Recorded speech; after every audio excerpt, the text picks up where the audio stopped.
अस्सलाम वालेकुम।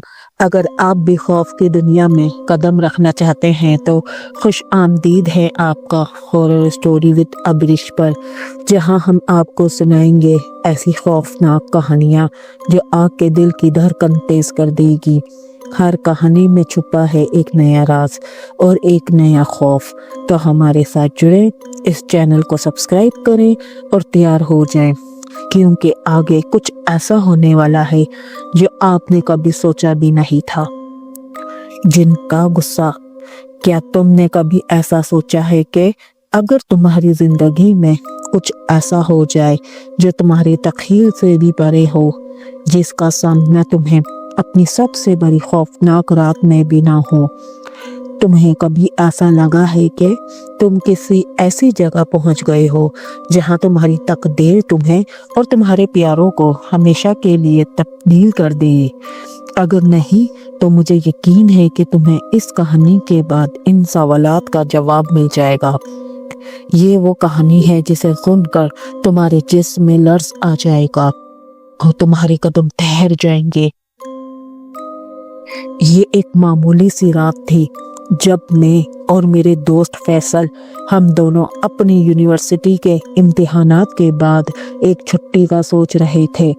फैसल ने कहा, यार क्यों ना हम इस पुराने करीबी गांव का दौरा करें, सुना है वहाँ कुछ अजीबोगरीब वाक़यात होते हैं।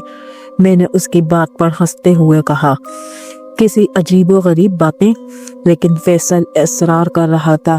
सुना है वहाँ एक बस्ती है जहाँ लोग रात को बाहर नहीं निकलते और जो निकलते हैं वो कभी वापस नहीं आते। मेरा दिल किसी अजीब घबराहट से भर गया, मगर फैसल का चेहरा देखकर मैंने कहा, चल ठीक है, हम देखते हैं कि वहाँ क्या है। हम दोनों गाड़ी में बैठकर इस बस्ती की तरफ रवाना हुए। जैसे ही हम इस गांव के करीब पहुंचे, हवा में एक गैर मामूली सी ठंडक छा गई। हमारे इर्द गिर्द खामोशी और सन्नाटा था। गांव का मंजर कुछ ऐसा था कि जैसे वक्त रुका हुआ हो। घरों की छतों पर मिट्टी के परते जम चुकी थी और दरख्तों के साए तक बेहद खौफनाक लगते थे। हमने गाड़ी रोकी और बाहर कदम रखा। फौरन हमें वो खामोशी महसूस हुई, जैसे ये गांव अपनी तकदीर को छुपाने के लिए हमसे बात ना करे। फैसल ने कहा, क्या तुम्हें यहाँ कुछ अजीब सा लग रहा है? मैंने सर झुकाया और कहा, हाँ वाकई कुछ अजीब है। इतने में एक बुरी औरत हमारे सामने आई। उसकी आंखों में एक अजीब सी चमक थी और उसके चेहरे पर दुख और खौफ के आसार वाज़े थे। क्या तुम यहाँ आना चाहते हो? वो खौफ के साथ बोली। हाँ, हम सिर्फ कुछ वक्त यहाँ गुजारने आए हैं, मैंने जवाब दिया। वो औरत हमें घूर कर बोली, ये वो जगह नहीं है जहाँ तुम्हें आना चाहिए था।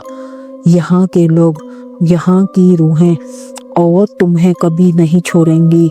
हम दोनों हंसी में इसकी बातों को नज़रअंदाज करते हुए आगे बढ़ गए, लेकिन दिल में एक गमगीनी और बेचैनी महसूस हो रही थी। हम दोनों एक पुरानी इमारत की तरफ बढ़ने लगे जो गांव के बीचों बीच वाक़ई थी।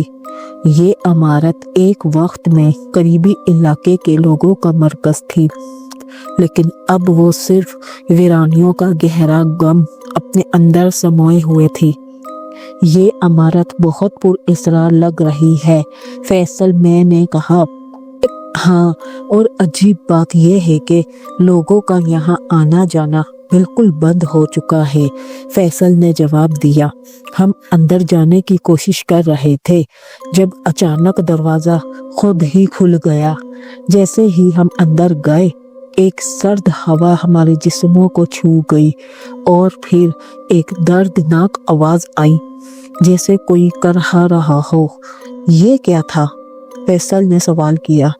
मुझे नहीं पता, लेकिन कुछ ना कुछ ज़रूर है, मैंने जवाब दिया।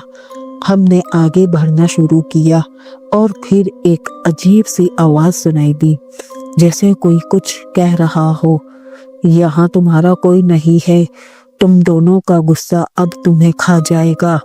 ये आवाज हम दोनों के कानों में गूंज रही थी और हर लफ्ज हमारे दिल की धड़कन तेज कर रहा था।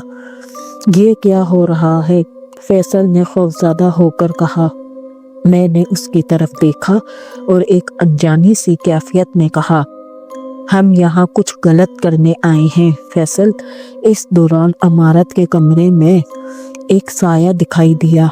वो साया हम दोनों के सामने आ गया और उसका चेहरा अजीबोगरीब था, जैसे कोई जिन हो।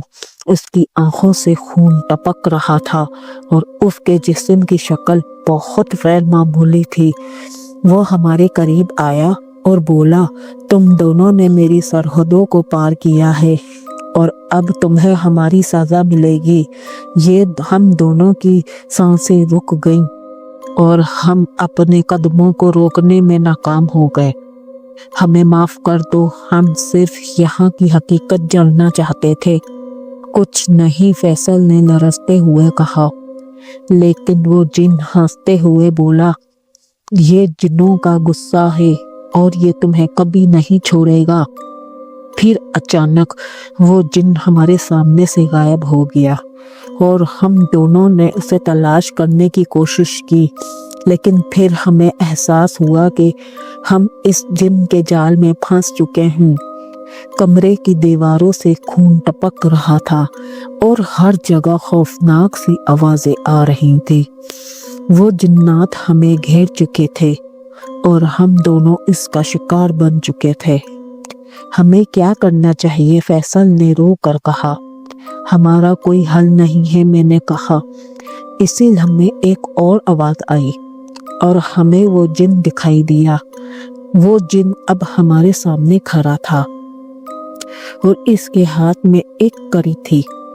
तुम्हें पछतावे का कोई मौका नहीं मिलेगा, क्योंकि ये कड़ी तुम्हें हमेशा के लिए हमारे कब्जे में रखेगी। हम दोनों बेहोश हो गए और जब हमें होश आया तो हम खुद को इस जिन्नात के कबीले के दरमियान पाया। हम वहां बंध चुके थे और वो जिन्नात हमें अपनी ताकत से जकड़ चुके थे। ये गुस्सा तुम्हें हमेशा तक जकड़े रखेगा और तुम कभी नहीं बच पाओगे। वो जिन बोला। हम दोनों अब इस जिन्नात के कबीले का हिस्सा बन चुके थे और इनकी दुनिया में हमारी तकदीर हमेशा के लिए बदल चुकी थी। ये कहानी तुम्हें बताती है कि कभी भी ऐसी जगहों पर कदम ना रखो जहां तुम्हें अपनी तकदीर का पता ना हो, क्योंकि जिनका गुस्सा तुम्हें हमेशा के लिए जकड़ सकता है और फिर तुम कभी नहीं बच पाओगे। इन जिन्नात के जाल में फंसने के बाद तुम्हारी जिंदगी का हर लम्हा बदल जाता है और तुम्हें हमेशा इसकी सज़ा का सामना करना पड़ता है।